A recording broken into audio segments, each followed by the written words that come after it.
an invitation to really pay attention to, like, what energies are there in me today? What are my impulses? What are my needs? Like, what am I desiring? What am I moving away from? And yeah, noticing that there are certain times in the cycle where I feel more frisky and interested in sex, and there are certain times where it's the last thing on my mind, and then there are times where I want this kind of sex or that kind of intimacy, or so it becomes more of a journey of like discovery, and perhaps easier to just meet what's there and be curious rather than have an expectation and a sense of should and guilt about not feeling the same way every day. Welcome to the Wildflow podcast with me, Charlotte Pronto, certified cycle and feminine embodiment coach and shamanic womb guide. In this podcast, I'll share my wisdom and conversations with powerful change makers, thought leaders, and embodied teachers to invite you to live cyclically in flow with your menstrual cycle instead of fearing it, to heal menstrual shame and normalize womb wisdom and period positivity, and to step into your sovereign magnetic power to create and embody the change you desire to see in your world. Settle in to unleash your wild flow. Welcome to Wild Flow for a really beautiful, nourishing conversation about sex and the cycle with our guest, Ruby May. I've been wanting to have a conversation about sex and sexuality on the podcast for some time now. Sex, desire, sexuality, and sexual pleasure are such taboos and often get left to the wayside, and yet it's such an intrinsic part of our menstrual cycle and of humanity, so we can't ignore it. I'm glad that we're now having this conversation. This conversation left me feeling nourished, connected, soft, curious, and whole, which I wasn't expecting. So I hope that in listening you feel that way too. Allow me to introduce you to our guest, Ruby. Ruby May is a devotee of the yin, facilitator, community and connection catalyst. She's midwifing a world in which cyclical awareness is integrated into the way we relate and shape the world. With a background in working professionally with intimacy and sexuality, and a stint working as a dominatrix, Ruby became fascinated in the phenomena of feminine leadership and how the womb could become a gateway into embodying this. Ruby is the community leader for the graduates of the Menstruality Leadership Program for the Red School, which is the biggest education centre globally for menstrual cycle awareness, and her own initiative, Know Your Flow. Both support the cultivation of community for developing body literacy, inspired leadership and social change with over 200 members from over 20 countries. The author of Know Your Flow, a cycle tracking journal for personal and planetary revolution, and the creatrix behind The Game, Ruby currently lives in the creative cauldron of Berlin in Germany. So listen, enjoy, share with your partner and friends maybe, and allow this conversation to inspire you into deeper relationship with yourself, your body, your cyclical experience, and your sexuality. Happy listening. Ruby May, welcome to Wildflow Podcast. How are you today? I am happy to be here. Yeah, thank you. Thank you. Thank you for coming on. I'm so excited to have this conversation and get to know you and your work and see where we go down this rabbit hole about sex and sexuality and the menstrual cycle. So I'd love to start with a cycle check-in and invite you to share, if you have a menstrual cycle, whereabouts in your cycle you are today, and how that feels for you. And otherwise, do you connect in with any other seasons and cycles, and just how's that influencing you today? And then I'll share mine afterwards, if that's okay. Yeah, beautiful. Thank you for the invitation. So it's morning here and evening where you are, and I'm grateful for this invitation because I haven't had much time for a little internal check-in. So I am, I think, day 10. And because the cycle before this one was a 95-day cycle, and I'm kind of getting a bit perimenopausal, I feel a little disorientated in my cycle, even though, yeah, well, I had a long one and then a very short one. So um, I'm feeling definitely still like expanding outwards and sort of riding a wave of energy into life. I haven't quite started receding yet. But I still feel a bit like, oh, I'm not quite sure how I feel. What I feel more strongly is the larger seasonal cycle. I adore this time of year. Um, I feel like each year towards the winter solstice, I deepen my experience of it. And I have this beautiful luxury, which shouldn't be a luxury, but this year I'm really relaxed. Like I've managed to, I don't know if I've consciously created it or it's a bit of luck as well, but I'm not so busy. So I feel like I'm really slowing down and I'm simplifying and I'm feeling the call to just, yeah, really simplify. So that's very present with me this morning. Thank you so much for sharing. Yeah. That's so interesting to hear. There's a few things in there that you talked about: the season, the slowing down, the simplifying, but then also um, your experience of having such a long cycle beforehand, and that you said you're moving into perimenopause, and just how that can be, I feel, disorienting. And you said you weren't quite sure where you're at and how you're feeling in that. And so I think that that's really insightful for anyone else who's listening, who's sort of experiencing varying cycles and wondering, feeling a bit lost perhaps, and Mm-hmm. hearing you speaking to the larger cycle, the season, as a way of holding you, even when Yeah. things are a bit unknown and And unpredictable. if I may add on, that the biggest gift for me in having an unpredictable cycle is that I realized when your cycle is like clockwork and you know about the inner seasons and you have that map in your awareness, it's very easy to then be like, oh, I'm day 10, therefore I must be feeling this way, and have that influence you, even though consciously you're really trying not to do that. But I noticed that, wow, I've really been doing that. Mm, And so to not have a map and have to be able to just be all the more present with yourself to discover how you are and what's actually going on is a good muscle to use. Yeah. mm.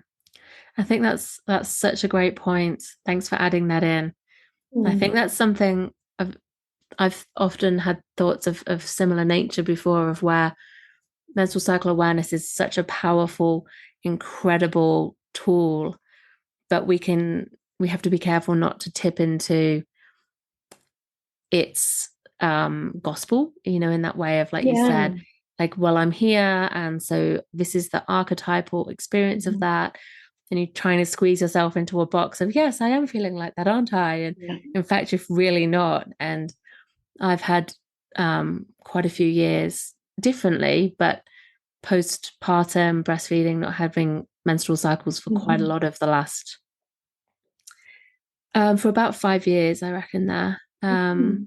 And well, and when it returned, just being very unpredictable, and just finding that the more I could just let go of needing to have as a regular cycle, and instead just in the moment tuning into how I'm feeling and what I need at that Mhm. time, and saying, well, today I feel autumnal, even though yesterday I felt really spring-like, Mhm. and letting it bounce around a little bit um, had supported me in that. So I love hearing that that's supporting you at Mhm. this time in your cycle, this time in your life. It's, yeah, fascinating. Thank you for adding that in. Hmm. So I do my check-in. So I'm cycle day 19 today, and I had to just check before we started recording. I thought, oh, because I find that more and more that I have a loose grip on exactly which day I'm on. And for me, it's more, I know within a few days whereabouts I am, even if I don't know, day 19.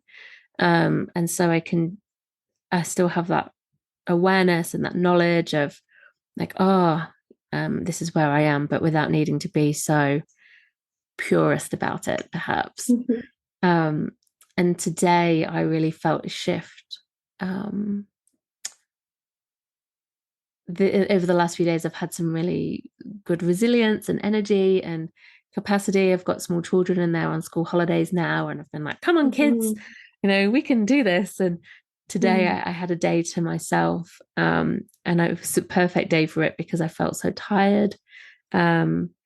And I had to lie down this afternoon. I thought, oh, just go and have a 5 minute, just curl up on the couch. And I did nod off and I thought, oh, isn't that beautiful? And I was thinking, oh, like how clear were my thoughts and how articulate am I going to be for a podcast episode, and all of those kind of thoughts coming in, and I noticed real feelings of vulnerability today as well, and this real tenderness. And I sat down and did look at the day, and every kind of really worked out exactly where I am. I thought, yeah, this is that point for me where I clunk over and I drop down a gear and I go, I have a wobble. And then after the wobble passes, I'll be fine. But it's that wobbly point. So that's where I am right now. And as you mentioned, it's evening time. So the sun is just setting. We've got summer solstice and your winter solstice in 1 week. So at that real peak, the poles of the cycle. And it's been really cold and windy here today, but everything's pretty lovely and beautiful. And I feel really kind of enchanted by summer. It's not been so wet like it's been the last few years. So yeah, it feels good. Thank you for listening. Yeah, what a beautiful way to begin. Thank you.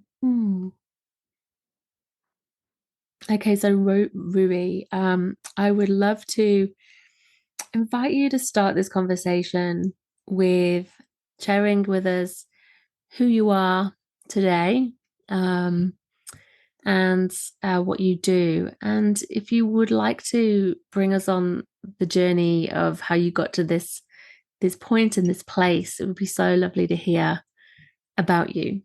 Would that be okay? Sure, I can just begin and see where we go. Yeah. It's hard. You asked me who am I today? That's a hard question to answer. Yeah, because I think it's fascinating how everything is cyclical. So the way that sometimes there are times in your life, aren't there, where it's about solidifying identities and carving out niches and boxes for yourself and going, this is who I am. This is my title. This is what I do. And then there's times in your life where it's about dismantling those and allowing yourself to be joyfully disorientated and not know who you are. What am I doing here? Who am I? So yeah. And I'm in a dismantling phase right now. So, and I'm also in a phase of having really defined myself through my work. I've been self-employed my entire working life, which is over 20 years now. And really looking at the question of who I am beyond my work, which is lovely. But so maybe I'll start with my background, which is that I have a background in working with the topic of sexuality, and not so much in a kind of nerdy physiology nitty gritty way, but more like sexuality being, I mean, it's the reason that we're here. Like, it's how we ended up here. And there's something very central to every human on this topic, and it connects with so many different things, our ability to be in our bodies and connect with who we are beyond our bodies, and our ability to give and to receive and to reveal ourselves, and all of these things. So people would be like, oh, Ruby works with sex, and it's like, well, I kind of like rarely work actually with sex. I work with everything around sex. So that was my previous life, and from there I became fascinated in the feminine, and sort of if you identify as a woman, how your capacity to lead might be different because of this feminine principle that we all have access to. But if you have a feminine body, maybe we have a slightly different capacity for channeling that somehow. That led me to cycle awareness. So that's since about 2017. That's been a big focus of my work.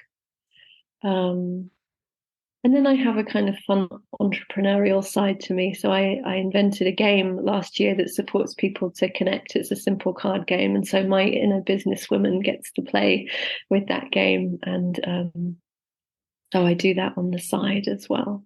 And I love having different parts to my work. Yeah. I don't know if that answers your question. Yeah, thank you for sharing. Love what you said in there about people thinking you work with sex, but you saying that you work with everything around it, and all those, it's so interconnected, isn't it, with all things, as all things are. But I really get the sense that experience, what you were saying, is it's guided you into your body and into your leadership and into your body's wisdom and your cycle wisdom, and then learning to express that and flow with that. Sounds like really interesting, really interesting work. So we're going to have a conversation about this intersection then of sexuality with menstrual cycle awareness. And first of all, I think it would be really useful to just, do you want to define what you mean by sexuality? Just really simply, or not, maybe it's not really simple. just there, so we can get that sense of what we're talking about, and then we can go into how that really comes up across the cycle, what the challenges are with it, what the etc. We'll go into that. Yeah. I mean, I don't know if I'd be able to define sexuality, because it is connected to some of the profoundest mysteries of being alive. But I can say that, we have, as a species in this particular culture, quite a limiting concept around sexuality, in that it's very much connected to our genitals. And then there's this word eros, which is often used, which I like as well, because it kind of expands our definition, and it's more to do with, on an energetic level, how life moves through us, and this dance of giving and receiving, and this dance with life. And it's not just with humans, but perhaps there is something profoundly erotic about just being alive and being connected to the elements. And that might sound a bit woo-woo. But then again, sex is also, we've managed to reduce it to something so profane and so limited, and yet there is something deeply sacred about it, because it connects us to the mystery of why we're here, what we're doing here, the nature of life somehow. Yeah. And I think I love that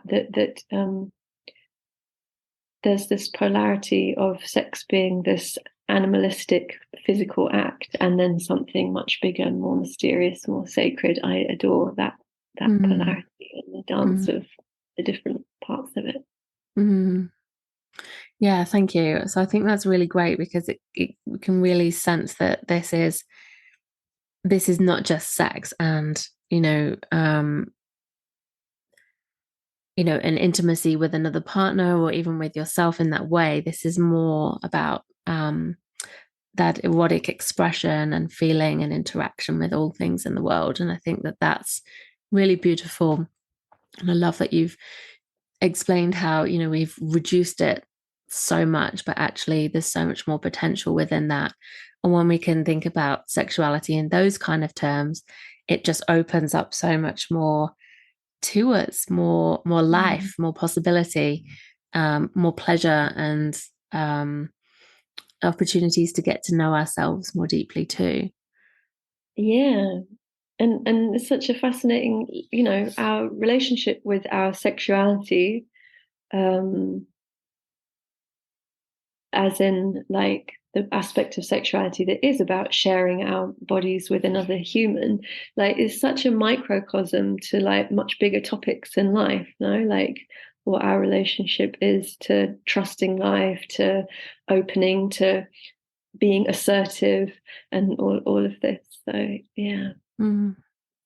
Yeah, absolutely. There's so much in there. So, juicy topics. Okay, so if we bring it down to this link with menstrual cycle awareness, can you speak a bit more about how your work in the sex realm,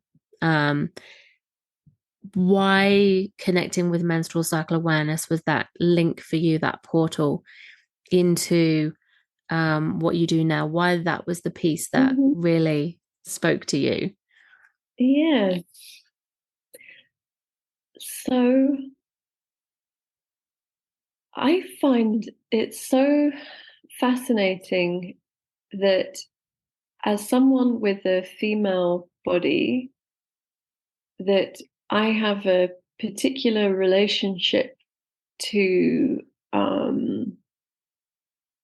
surrendering and being receptive in a sexual encounter. And yet, if I just allow myself to sort of sink into that and I lose the ability to remain assertive and also direct and co-create my experience, I'm going to end up in trouble.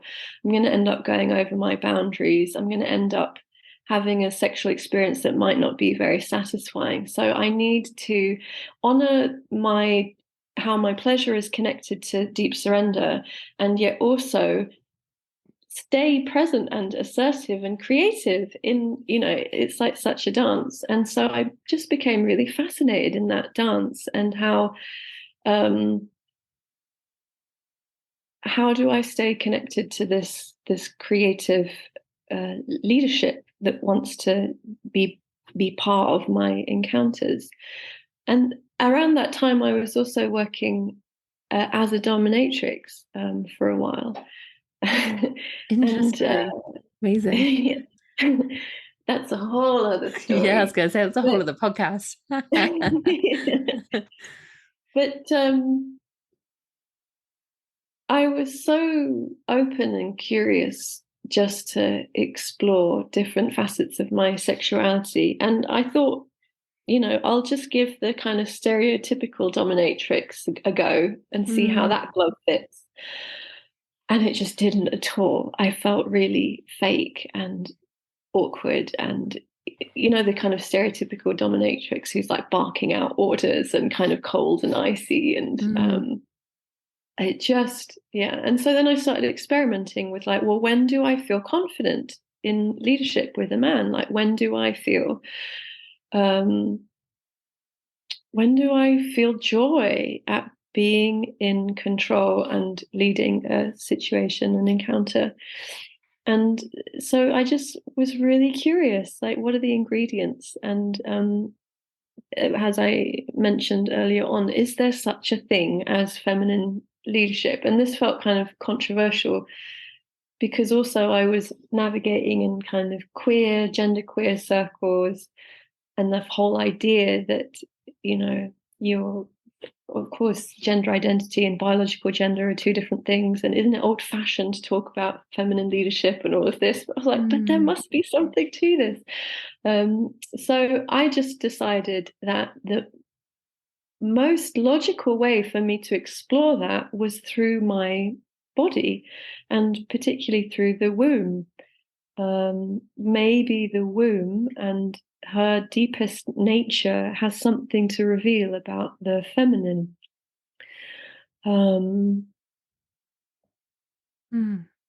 was really, fascinated by that possibility. And so that's when I discovered, through doing research online, I discovered the Red School. And then I immediately signed up for their menstruality leadership training and began tracking my cycle. And then that whole world opened up for me. So yeah, that was the bridge. That's so interesting how you were in that dominatrix role and you talked about wanting to be assertive and that being more of your comfort zone, but not in that expressed way of like a typical dominatrix, and then trying to find what felt good to you and noticing how that changed and shifted across what would have been maybe your cycle but might not have known it at the time. And when do you feel confident in that leadership role? I think that's such an interesting thing that we can become really aware of for ourselves in our own sexuality, in our own experiences of sex, our own interest in sex, and how our sexuality can change across the cycle. I think it's something that is incredibly empowering for people to start to think about and maybe track and become more conscious of if that's not something that's occurred to them before. So would you share with us, if you're happy to, what you noticed when you started tracking your cycle and how you noticed that you did change across your cycle in terms with of my libido, you mean, or like my or yeah, just maybe in in your general? libido, but also in your kind of like what came up for you. Did anything come up for Yeah, you around your sexuality as well?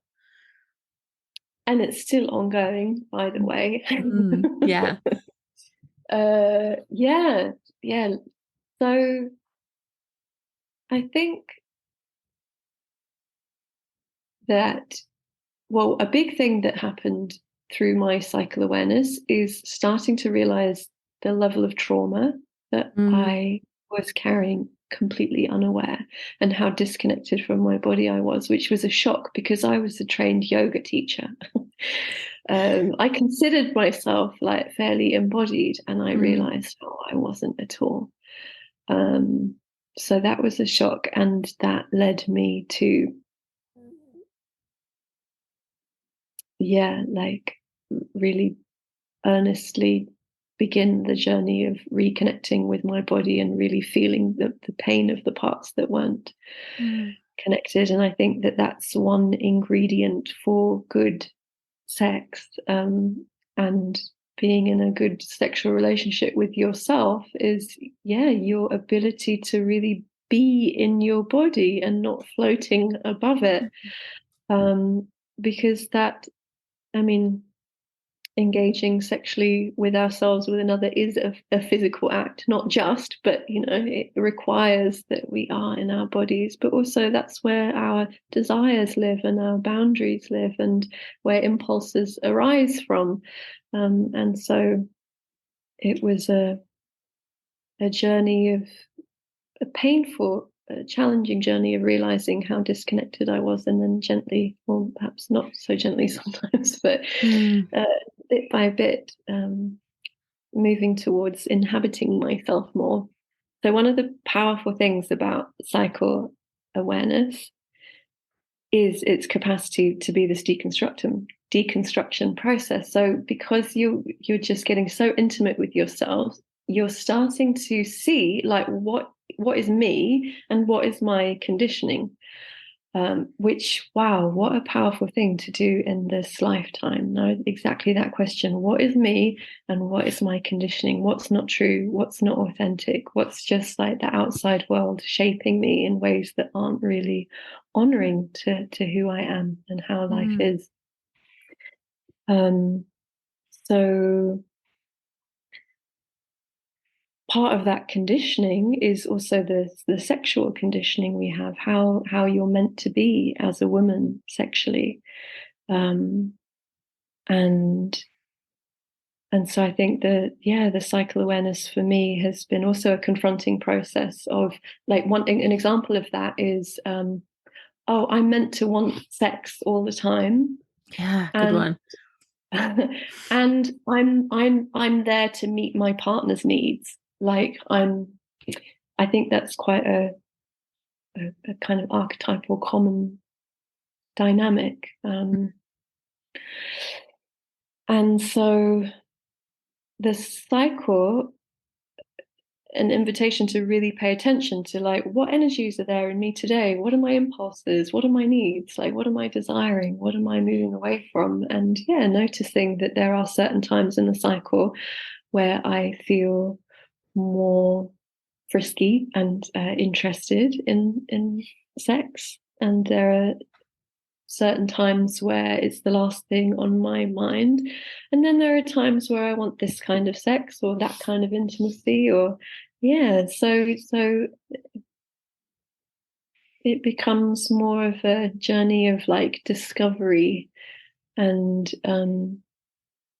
perhaps easier to just meet what's there and be curious rather than have an expectation and a sense of should and guilt about not feeling the same way every day.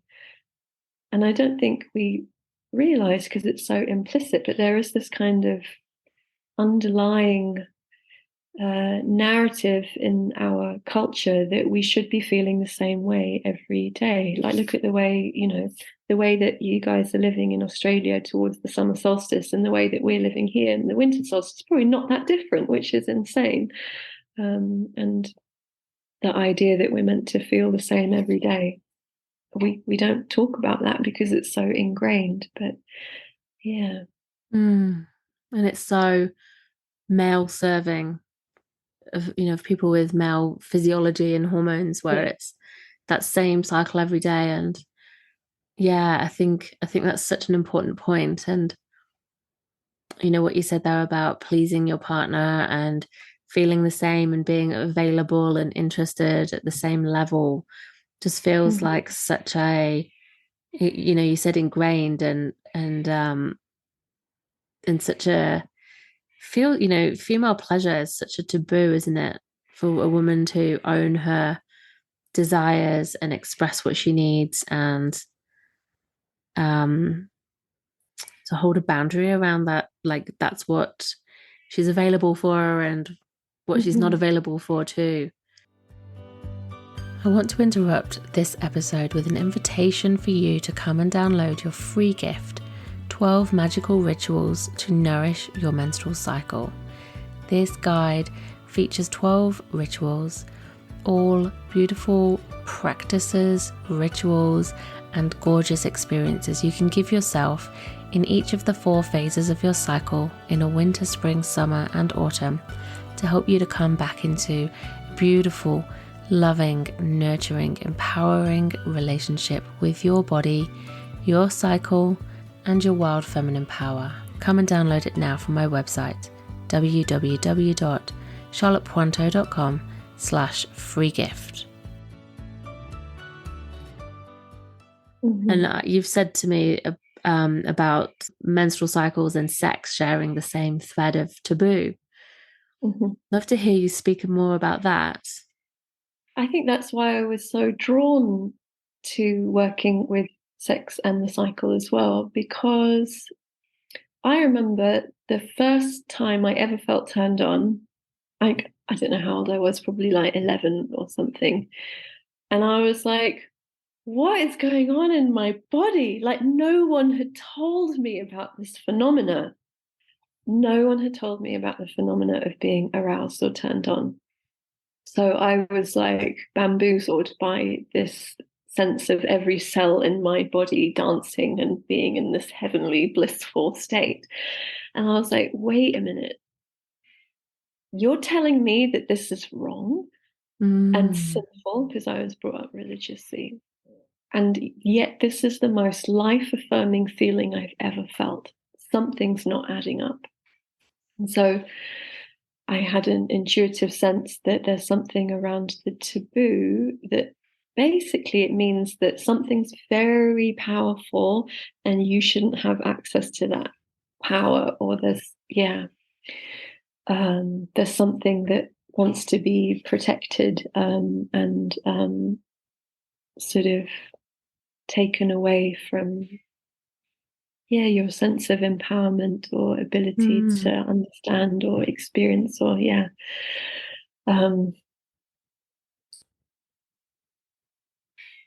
I think because we try so hard to reduce sex to something meaningless, like collectively,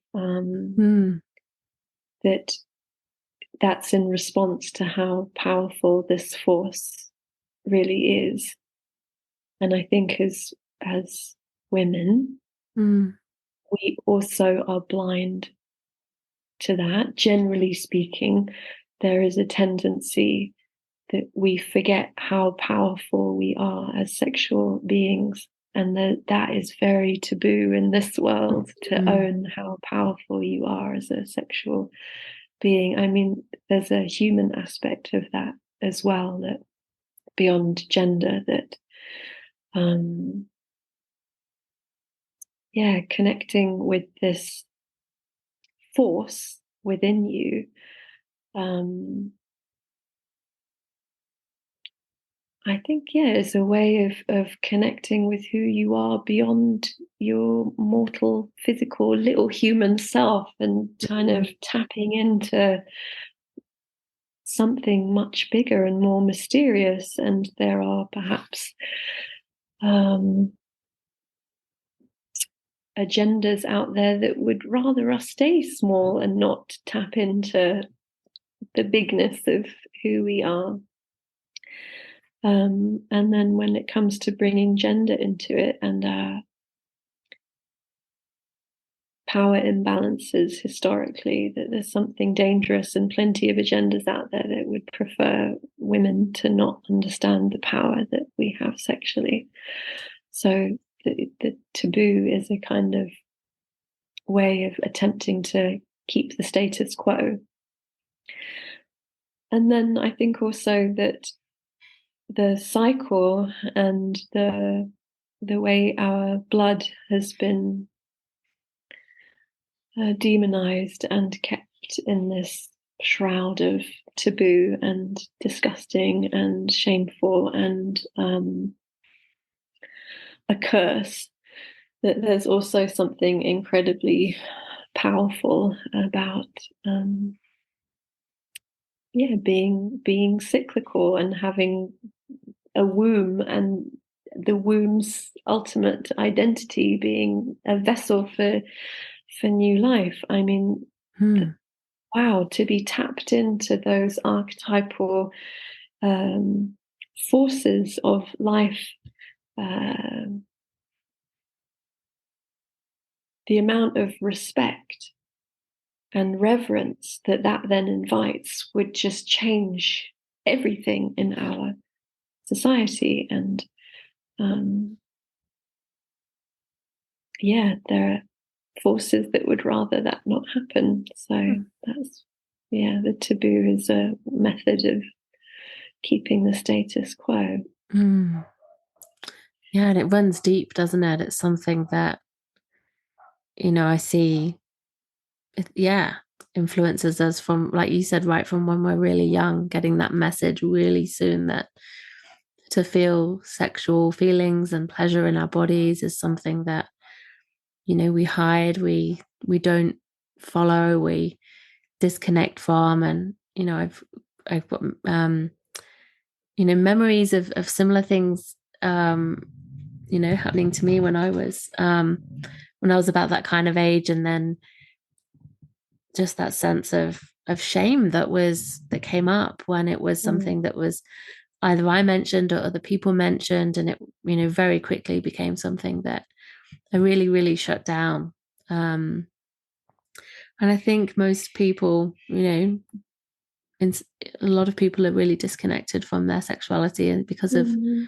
because of that conditioning. So I think it's really powerful that you've brought that up, and how, what's taboo holds power. Yeah. And what could happen if we were all tapped into our sexual Yeah, pleasure and power, and what we might put up with and not put up with, and exactly that. revolutionize. Yeah, because Yeah. we're human beings on this incredible planet, and we could be creating heaven on earth, couldn't we? We could Mm. be creating heaven on earth, and instead we are just making a big old mess. But if we really understood the sacredness of pleasure and well-being and the life-affirming possibilities of like, yeah, being in our bodies and being joyful together, like if we owned that need and celebrated that need, then we would be creating a very different reality for ourselves, I think. Mm. um, Yeah. And but I just got a thought about consent as well, about how, if we had that respect for our bodies and could be in our bodies and could feel, and boys and men were being taught the same thing, and that respect for each other, and um safe, healthy relationship, um I think that we wouldn't be seeing so many of the problems that we have right now, if we could be um, in right relationship with each other, regardless of gender, but all people in our interactions, especially sexual yeah, interactions. but I wonder also if there is something around like the origins of these like more Christian principles and rules around sex, like no sex before marriage, that there's something Mm, in like the seed, the origin of those guidelines that's actually really beautiful, because it's coming from a place that's understanding that sex is like fire. You have to be careful with it. I mean, you can create new life, so you might want to bring some awareness into that, but also it touches us in such deep ways, and it can also uh, be tainted very easily with like compensation mechanisms and impulses that come more from the shadows. Um, that we need to bring mindfulness and consciousness and integration into our experience. Otherwise, it becomes destructive. So to say like, oh, all these religious principles are really bad and we just need to be free, and well, maybe the last decades we've been on a rebound from those religious and repressive guidelines or commands, and look at where we've got. So it's like a pendulum that's swinging, and actually we need to find a kind of healthy balance where we do um yeah, like I really question the hookup culture and the sort of promiscuity and the casualness with which we treat sex. And like, as someone who really was on a soul path with trying to discover as much as possible around sexuality, I also felt like in order to like understand sex and feel like I've wrapped my mind around it, I've got it, I had to be tabooless and shameless and be able to like do everything with anyone and then realized that that's just not the right approach at all, and that where I was coming from was an attempt to try and feel a sense of like control, like, okay, I've got it, I get it, I'm not overwhelmed by this force anymore. And then I realized um I ended up witnessing a porn being shot in LA. That was a whole other adventure. And I just I saw, I was on a live porn set seeing what sex could be reduced to, Mm. thinking that yay, I'm on my way to like liberating myself sexually. Look how sexually liberated I am. I can hang out on a porno set in LA and it's like fine. It's like, no, this isn't fine. This is horrible. Like, I don't like this. I don't like what sex can be reduced to. I'm climbing up the wrong mountain. Actually, I feel like I want to bring more sensitivity and more sacredness and more respect, more discernment into my sexual experience, and that's my path actually when it comes to liberating myself sexually, rather than anything goes, I'm shameless, bring it on, like there's nothing that can faze me. That was a bit of a ramble, but yes. Love that. I think that's such a great example of, I think it's really interesting because I've often had the thought, like, when I was young, I used to watch Sex and the City, and they're like, yeah, like girl power kind of thing, we can kind of be like Samantha if you've ever watched it, and have a different person every night kind of thing. And I think that when I've really thought about it, it's like, well, just because we can doesn't mean that that's what really feels good to us. And that's just one example, a funny reflection that I've had about Sex and the City. But I think that when we can be really tuned into what feels good to us and right to us, and know that that's enough without needing to push beyond that, we can be in safety and in self-honoring, and be in a better place to open as well. Yeah. But no one gets to tell you what liberated is, I love that. Everyone gets to decide for themselves. What does feeling free mean for me? And for some people, like for me right now, that's being monogamous. Oh my gosh, I feel so free being monogamous. But for someone else, that might be completely different. It might be being wild and promiscuous, having multiple lovers, sharing your lover with another, not being sexual at all. Like, how beautiful that we each get to decide.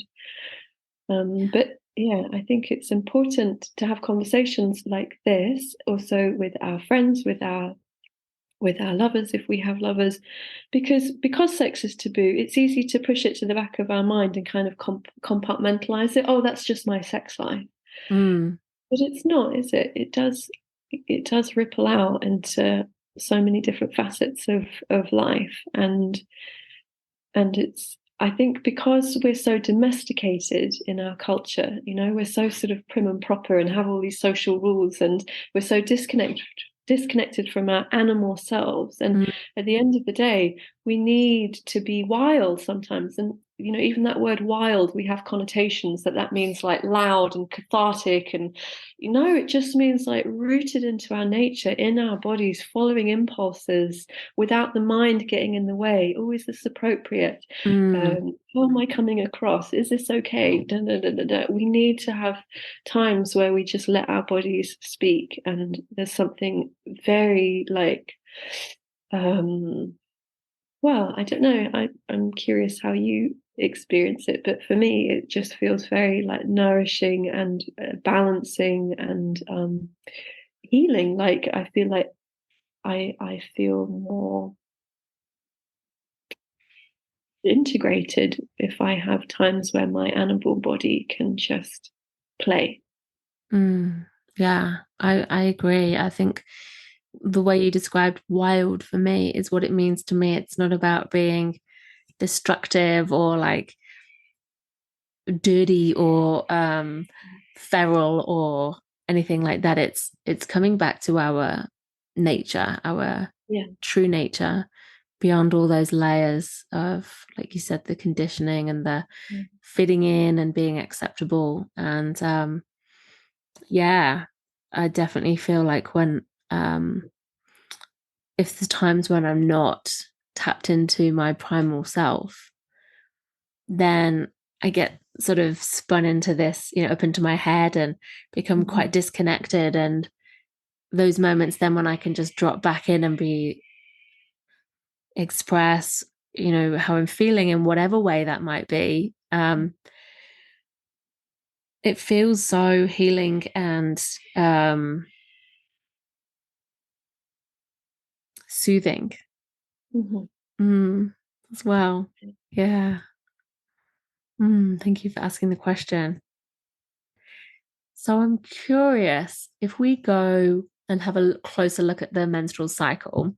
We've Mhm. obviously got um different phases within the cycle, different seasons, the hormones Mhm. are doing different things. And you've got the follicular phase, that rising energy, that Mhm. more yang energy, and then the luteal phase from ovulation back towards the bleed, and that descent kind of energy, pulling you back more inwards. And ovulation being the peak of the cycle, the purpose biologically is to Mhm. ovulate and procreate, and hormones naturally support libido at that time. Mhm. But I would really like to have a chat with you um sexuality across the cycle, and kind of like I'd love to know like where you feel really comfortable in your cycle, in your sexuality, and to share um different ways, because we all have our own unique ways of experiencing sexuality across the cycle. And just because we might be ovulating and have a biological imperative to Mhm. ovulate and maybe have sex, it's also true that people can connect more with their sexuality at different times. And I know that like sexual shadows can come up around ovulation time, whereas and people feel disconnected and maybe less keen to have sex and more um self-aware, or boundaries coming up, or finding it hard to drop into their bodies. Whereas for other Mhm. people it's like, ah, I'm here Yeah. kind of thing, that um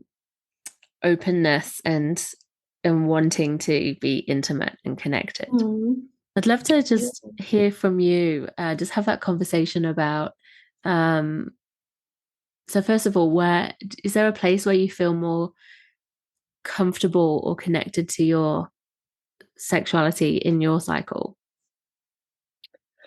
Well, to be very honest with you, I've just come out of a longer celibate period that lasted a few years. So I'm having a sort of sexual renaissance at the moment. and and I'm discovering. So, but I can tell you that I'm most intrigued at the moment by period sex. Mm, Um, because it feels like so much more intimate yeah. and edgy for me. And to be met during that time by someone who's not phased, wow, Mm, that's powerful. It's like supporting me to access or to embrace my body in deeper ways than I have the capacity to do on my own.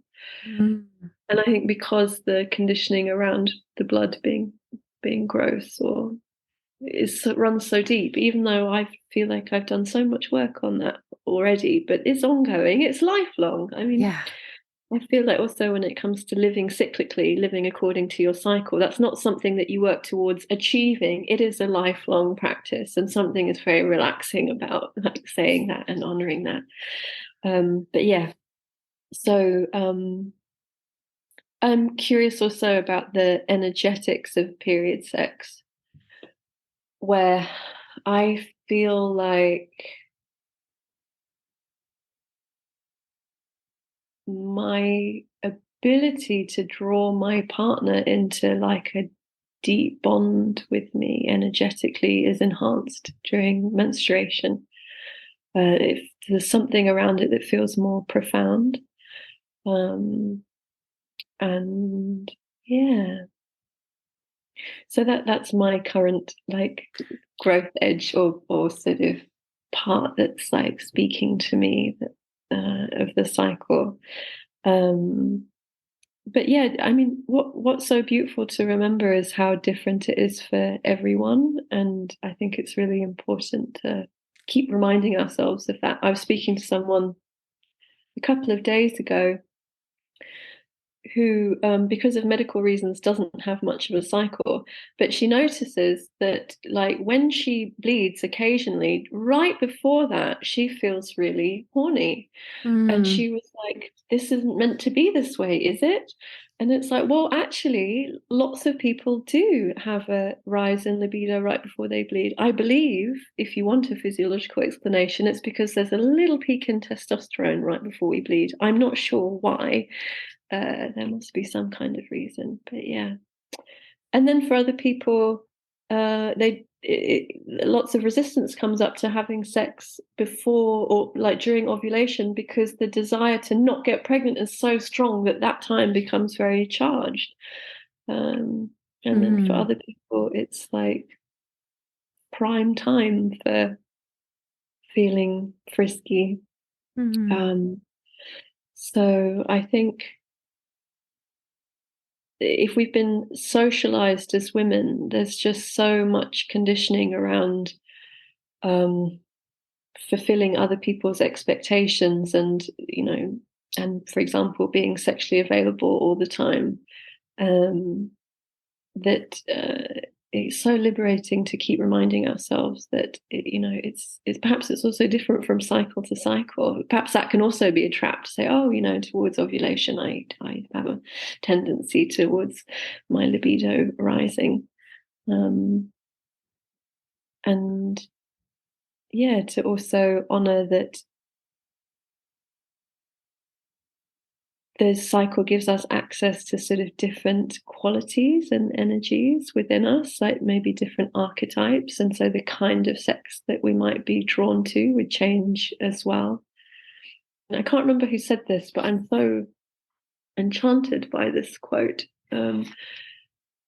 Something like, I don't need to be polyamorous because every time I make love to my partner, I'm making love to a different woman. Oh, because yeah. oh, I like that. And that, yeah, sometimes the energy that's there is a kind of wild, high energy, and sometimes it's very slow and sultry, and sometimes it's that, maybe it's more the priestess who wants to really invite someone into her world. And maybe sometimes it's like the maiden who, brings this more innocent, playful quality, or maybe sometimes more slutty and, yeah. And maybe there are archetypal sort of patterns in our cycle where we would, but again, that can become a trap. So much goodness in there. Thank you for sharing all of that in your own experience. And with period sex, I really hear you on that, and how that's where you're currently being met and witnessed and accepted and loved, received just as you are at that time by your partner, which is so special. And I think that can be incredibly healing for people who bleed, to not need to hide it or pretend, or and to come into contact with your actual blood, and for both of you to do that, I think that's really, really special. And I think, if somebody doesn't want to have penetrative sex whilst bleeding, there's all kind, other touch, other forms of sex can be just as beautiful as a way of being intimately connected at that time too. Yeah, or it might also be the perfect time to just come back to oneself and say, for this week, no sex, and to have that as a kind of rhythm that you can relax into. But yeah, gorgeous. And I love the archetypes that you just shared as well. So I heard you say priestess, wanting, like, Mhm. inviting, that powerful energy of it being on your terms is how I felt Mhm. when I heard you speak. Like, Mhm. Mhm. I'm inviting you in because I want to, and this is how I'm Mhm. inviting you in. And I really feel like that archetype for me comes up in my premenstrual phase, in my autumn Mhm. time. I feel like a Mhm. real, once I get over this wobble, when I mentioned at the Mhm. start of this, I'm in Yeah. this wobble. And then after the wobble settles, I feel this priestess sort of energy rising in me. And I feel like I can really, Mhm. um, yeah, the way you described it, I thought, oh yeah, that's how I feel in my premenstruum. And the maiden for me is where I currently am experiencing challenges more so Mhm. with my sexuality at that time, which makes Mhm. sense, brings up shadows from my maidenhood time of Mhm. life. But I feel like that's the time when I need to be slow and gentle and really going at my own pace and like being intimate if I want to be, but always knowing I can say yes and then say no and kind of Mhm. dance with what's coming up. I feel like it's a real shadow time for me. Whereas my husband just got the snip this year. So Mhm. the challenges that you mentioned about, um, if you're not wanting to fall pregnant, Mhm. it's Mhm. something that has just lifted for us. And Mhm. that time of thinking, oh, and now I feel like we can both just be very present with each other in more of a playful way and an exploratory way as well, without Mhm. having this thing in the back of our mind going like, Mhm. warning, warning, warning. You don't want to Mhm. have we've got 3 children, so we're Mhm. quite happy with You're that. done. So Yeah. yeah, it's so And interesting, isn't it? what is it that helps you stay in integrity and really ask for what you need? Oh, it's such a good question. It's for me, it's listening to myself. Um and honoring that, because for a lot of my life I've pushed through what my body has been telling me, um in order to just fit in or play the part or Mhm. um please or um not wanting anything to come up, kind of trauma wise Mhm. or trigger Yeah. wise, or Don't just want to be like, no, complicated. yeah, just push it away, just don't Mhm. think about it, kind of thing. But I've learned that I really cannot do that. If something Mhm. comes up for me, it's like, aha, I need to listen and honor that. And then being met and held in that, it's Mhm. very, very healing. And so I find that the more I can just listen and say, this is how I'm feeling right now. And, as you've said, it can be different cycle to cycle. So sometimes I'll feel so, I'll feel really good and Mm. enjoy that time of my cycle. And other times I think I'm going well and fine. And then, something can pop Mm. up. But I think it's that listening in the Yeah. moment and just being where I'm at, not where I wish or think I Exactly. should be. Yeah. I think that's so beautiful what you're describing. Like it's a kind of emotional maturity that we don't have much education around. And this sort of cultural autopilot is to, romanticize relationships because we want our partners to kind of meet our unfulfilled childhood needs. And therefore, there's a sense that this needs to be perfect and feel lovely all the time. And Like we a wear fairy those tale. very simple, yeah. And actually, yeah, relationships and, yeah, it's about how do you navigate the challenges and the shadows and the twists and turns of life together with honesty and an openness and compassion and just be with what is. because that's what it's about, not like, oh, it's going to be lovely and we're going to both come at the same time and have multiple orgasms and it's going to, uh, yeah, I think that is a interesting definition of emotional maturity, and we need to talk about that much more. And Mm. especially the gendered aspect, as people socialized as women are so used to accommodating other people's needs and neglecting our own needs, that it's so powerful to reach a point where you're like, I'm not going to do that anymore. And sometimes we're forced into it because our bodies come up with like weird symptoms and Yeah. don't have much of a choice. But to start prioritizing our sense of integrity and well-being over keeping things smooth, not being complicated, making sure our partner has a good time, like that's a very pivotal, important point. Mm. Which maybe it's not as simple as, oh, I've reached that point and now it's always easy. No, Yeah, wouldn't that be no. Yeah. nice? Yeah. And I think really this is something that, like you said, it's something that you always work through. But I think over the last few years, this is something that's finally dropped in for me.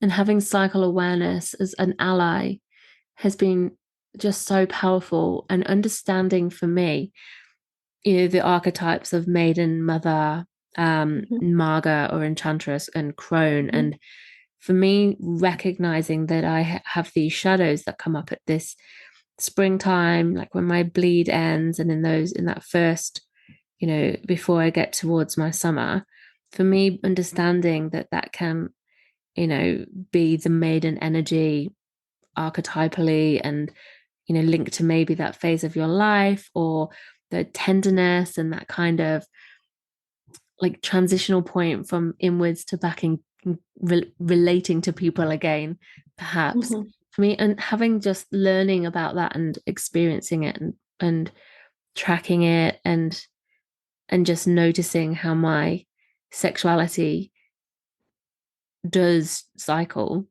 Mm-hmm. making that link between how I experienced that point and where I am, has just been completely powerful, and really forgiving. It feels really, it's like, oh, there's nothing wrong with you. I think you Mm-hmm. can feel sometimes as well. It's like, oh, what's going on here? But it's like, oh, I have this awareness that, maybe something might come up for me, maybe not. Um, just this is that point of my cycle to be tender with myself, and to listen deeply, instead of being really thrown by things as it comes up. It's like, oh, Mm-hmm. it's really changed my relationship, I think, to myself, to sex, to pleasure, to my body, to my experiences, and yeah, to my partner, to be able to have that language as well. Mm. Mm. Have you been with your partner? Like, have they been able to witness your journey into cycle awareness and see how you've changed? Yeah, so we've been together for a really long time. I was Oh, you said, yeah. yeah, I was 19 when we got together, and so yeah, 18 years. It's been a really long time. It's been like my whole really my whole adult life. Mm-hmm. Um and yeah, cycle awareness has been really powerful for the both of us. I mean, I was on the pill for a long, long time. So it was something that was kind of shut down. My libido was just really non-existent, and I didn't have any relationship to my libido at all until I came off the pill. Mm-hmm. Um, when I was, it was about 10 years ago. Yeah, yeah, nearly 10 years ago. And so then discovering it for myself at that time, and my partner, my husband, discovering it as well at the same, we did it kind of together, Mm-hmm.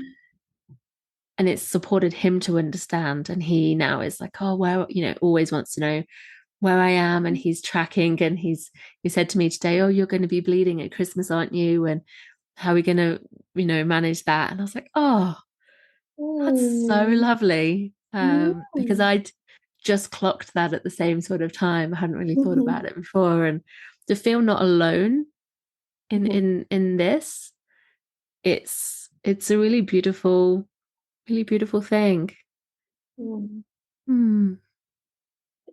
I love that. And Yeah. also,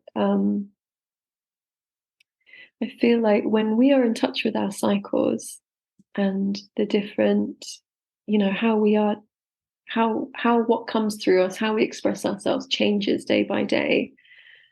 There's something awe-inspiring in that, I think. And when our partners are full of, yeah, awe and intrigue and want to support us with that, I think it restores a dignity that is very beautiful and powerful. Hmm. Yeah. Hmm. Yeah, thank you. Thank you so much, Ruby. I've loved this conversation. I think it's just been so rich um and deep and really gone into other realms as well and Mhm. really illuminated how all these things are connected and love the conversations about um taboo and relating to ourselves and um understanding what feels good for us as well as Mhm. and then being able to share that and be sort of flexible and let go of any ideas of perfection, maybe of this is how it should be or this is what the textbook says, and giving ourselves permission to be where we're at any given point and knowing that that can really change. Thank Yeah.